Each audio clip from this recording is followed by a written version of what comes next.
आज हम लोग देखेंगे वेक्टर एंड 3D ज्योमेट्री। यह जो है आप लोगों का चैप्टर है वेक्टर एंड 3D ज्योमेट्री। ये जो है क्लास 12 में से 70 मार्क्स का पूछता है एग्जाम 70+। तो सबसे पहले हम लोग वेक्टर पढ़ेंगे, उसके बाद 3D ज्योमेट्री पढ़ेंगे। वेक्टर को ऑलरेडी हम लोग जो है क्लास 11th में पढ़ चुके हैं, फिजिक्स में आप लोग पढ़े होंगे, तो उसी का एक यहाँ पे तो थोड़ा बहुत भी याद होगा तो यहाँ पूरा समझ में आ जाएगा और कुछ खास नहीं है। तो सबसे पहले वेक्टर को बारीकी से हम लोग समझने का कोशिश करेंगे, उसके बाद जो है 3D ज्योमेट्री पढ़ेंगे। तो वेक्टर को हिंदी में बोलते हैं सदिश, 3D को बोलते हैं त्रिविमीय ज्यामिति।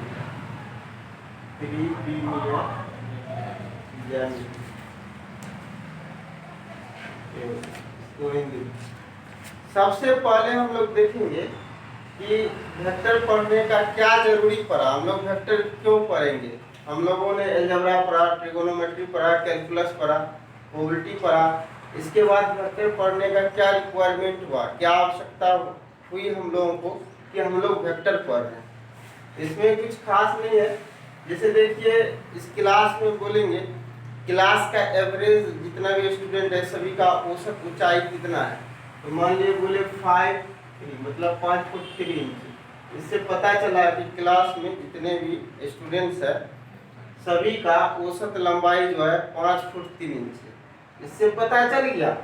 आप क्लास में फिर भी वही, घर गए फिर भी वही, उसके बाद डेरा गए फिर भी वही, कहीं भी जाइएगा तो ये आपका चेंज नहीं होगा। लेकिन कुछ ऐसा क्वांटिटी है, जैसे कि मान लीजिए क्रिकेट के मैदान में कोई भी बल्लेबाज बैट्समैन कोई भी बॉल को हिट किया, ये इसको हम लोग बोलते हैं 30 मीटर डिस्प्लेसमेंट हुआ। 30 मीटर डिस्प्लेसमेंट बोल रहे हैं। इससे जो है पूरा इसके बारे में जानकारी नहीं आया हम लोगों को। ये 30 मीटर डिस्प्लेसमेंट है। ये सब कोई दैट मान लीजिए ये तो नॉर्थ भी गया होगा, ये साउथ भी गया होगा, ईस्ट भी गया होगा, वेस्ट भी गया होगा। मतलब ये बॉल उत्तर की दिशा में भी जा सकता है, दक्षिण के दिशा में भी जा सकता है, पूरब की भी दिशा में जा सकता है, पश्चिम के दिशा में भी जा सकता है, उत्तर पूरब की दिशा में जा सकता है, या दक्षिण पश्चिम के दिशा में जा सकता है, उसके बाद दक्षिण पश्चिम के दिशा में जा सकता है, किसी तरफ जा सकता है। तो सिर्फ डिस्प्लेसमेंट बोलने से हम लोगों को इसके बारे में पूरा जानकारी नहीं मिला। तो ये जो 30 मीटर है इसका परिमाण है, मैग्नीट्यूड इंग्लिश में बोलते हैं।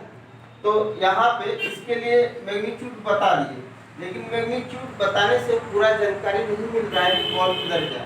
इसके लिए जैसे हम लोग मान लो कि बता देंगे नॉर्थ ईस्ट गया, नॉर्थ ईस्ट मतलब उत्तर पूरब के कोना में गया, तब हम लोगों को पूरा जानकारी हो जाएगा कि बॉल उत्तर पूरब के दिशा में 30 मीटर का विस्थापन हुआ, 30 मीटर का डिस्प्लेसमेंट हुआ। तो यहाँ पे हम लोग देख रहे हैं मैग्नीट्यूड का भी जरूरी पड़ा, और उसके साथ साथ दिशा का भी जरूरी पड़ा, डायरेक्शन का। दिशा को इंग्लिश में डायरेक्शन बोलते हैं। तो इसी तरह से यहाँ पे मैग्नीट्यूड और डायरेक्शन दोनों जरूरी था। तो यहाँ हम लोग देखिए हाइट के केस में सिर्फ जो है मैग्नीट्यूड बता देने से इंफॉर्मेशन मिल रहा था, कंप्लीट इंफॉर्मेशन। लेकिन यहाँ पे मैग्नीट्यूड बताने से कंप्लीट इंफॉर्मेशन नहीं मिल रहा है, डायरेक्शन भी बताना पड़ रहा है। इसीलिए हम लोग वेक्टर पढ़ते हैं, समझे।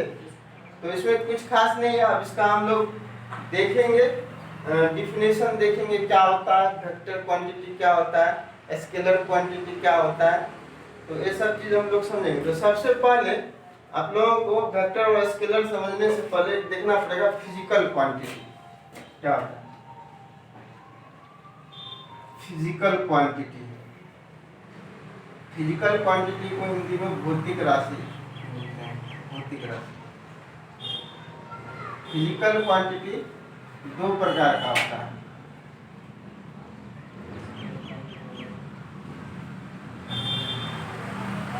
एक होता है वेक्टर क्वांटिटी, या इसको वेक्टर्स भी बोलते हैं, हिंदी में इसको बोलते हैं सदिश राशि।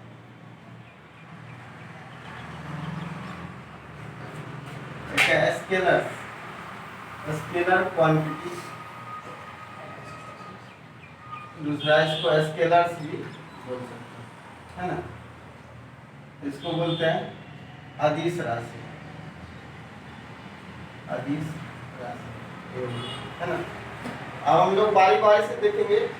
सबसे पहले फिजिकल क्वांटिटी क्या होता है, इसको हम लोग देखेंगे, इसका परिभाषा लिखेंगे फिजिकल क्वांटिटी। फिजिकल क्वांटिटी कुछ खास नहीं है, इस बात ध्यान दीजिएगा, समझ में आ जाएगा। हम लोग लोअर 11th क्लास में आप लोग फिजिक्स में पढ़े होंगे। तो physical quantity, those quantity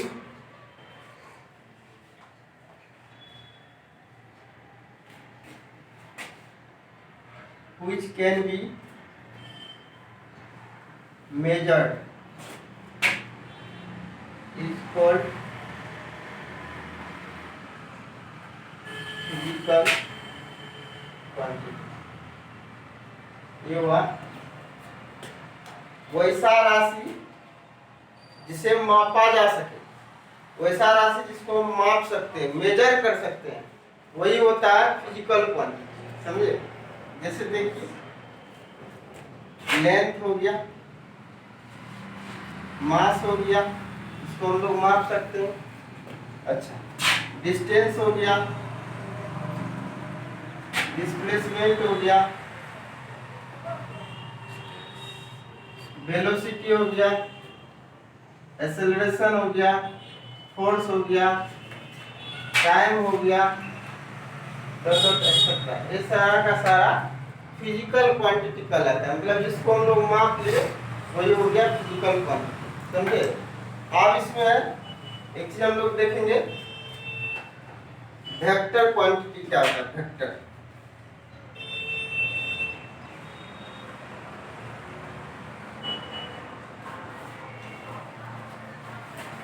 those physical quantity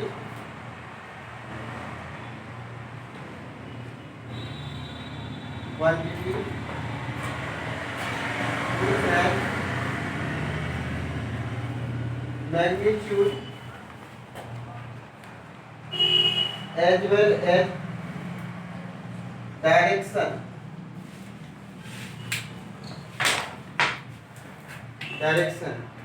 is called vector quantity. Those physical quantity in which